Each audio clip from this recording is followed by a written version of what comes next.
Dans ce module, nous décrirons les relations entre la plante, le sol et l'atmosphère. Ces relations contribuent au bon fonctionnement et développement de la plante. Ce module vous permettra d'identifier les dysfonctionnements que l'on peut observer sur les végétaux dans un jardin. Les plantes ne peuvent pas se déplacer et donc doivent s'adapter impérativement à leur environnement pour survivre et se reproduire. Pour ce faire, la plante est en interaction avec l'atmosphère par sa tige, ses feuilles, éventuellement fleurs et fruits, et avec le sol par ses racines.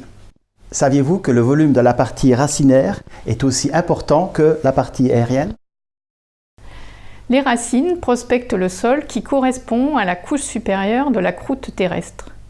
L'épaisseur du sol varie de quelques centimètres à quelques mètres. C'est un milieu composé de plusieurs composants, matière solide, eau, air et organismes vivants.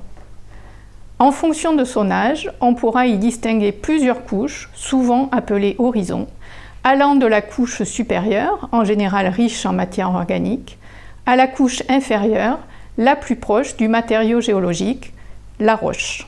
La phase solide du sol est constituée de particules minérales qui sont issues de l'altération du matériau géologique par des agrégations mécaniques, comme par exemple l'action du gel, ou par l'altération chimique, par exemple avec les pluies.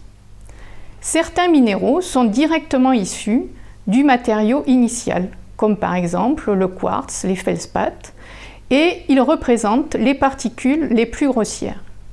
D'autres minéraux, comme les argiles, sont beaucoup plus petites et elles sont néoformées à partir des éléments dissous. Les autres matières présentes dans le sol sont les matières organiques, que l'on peut séparer en matières organiques particulières, constituées de résidus identifiables de végétaux, et de matières organiques humifiées, issues de la transformation de ces résidus par les micro-organismes du sol. Les caractéristiques de la phase solide sont définies par deux grandes notions. Tout d'abord, la texture, qui traduit la distribution dimensionnelle des particules, que l'on appelle la granulométrie du sol.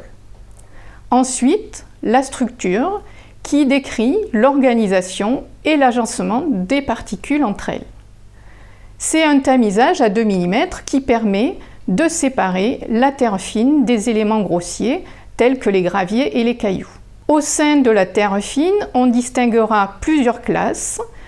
Les argiles qui ont des dimensions inférieures à 2 micromètres, ensuite les limons qui ont des dimensions de 2 micromètres à 50 micromètres, et enfin les sables qui vont de 50 micromètres jusqu'à 2 mm.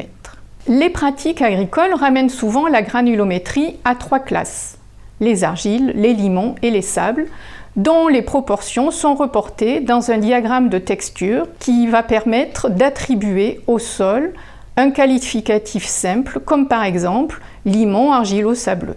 Cette texture va permettre de prévoir le comportement du sol en lien avec sa nature. Donc la structure est une propriété originale des sols qui résulte de la cohésion des particules minérales élémentaires et des particules organiques entre elles, et de leur agencement dans la formation des agrégats. L'organisation en agrégats génère des pores dans le sol qui permettent à l'eau et au gaz de circuler à l'intérieur du sol. Les dimensions et la répartition des pores sont à l'origine des propriétés de rétention en eau et d'aération au sein du sol. La stabilité de la structure dépend de la cohésion des particules entre elles et elle permet d'évaluer la solidité des agrégats et leur résistance aux diverses agressions mécaniques ou climatiques. La plante possède des mécanismes qui lui permettent d'adapter sa croissance et son développement à son environnement. Dans cet environnement, on trouvera des facteurs comme l'eau, les minéraux, la lumière, la température, le vent. Ce sont les facteurs dits abiotiques. À côté de ces facteurs abiotiques, on va trouver d'autres facteurs qui sont liés à des êtres vivants, qui vont être présents dans l'atmosphère et le sol. On trouvera des microbes bénéfiques ou au contraire pathogènes, des animaux pollinisateurs ou au contraire ravageurs. Ce sont ce qu'on appelle les facteurs biotiques. 5 composantes sont indispensables au bon développement du végétal. On trouve l'eau, la lumière, des gaz comme le gaz carbonique, l'oxygène, les minéraux. Nous allons voir dans la suite comment ils vont être utilisés et où transportés dans la plante et comment leur carence va affecter le fonctionnement et l'aspect du végétal. Grâce à ces éléments qu'on vient de mentionner, les plantes peuvent synthétiser toutes les molécules qui sont nécessaires à leur développement. Les sucres, les vitamines, les hormones qui vont circuler dans des vaisseaux conducteurs présents dans la plante et qui permettent une communication entre la racine, la tige et la partie aérienne.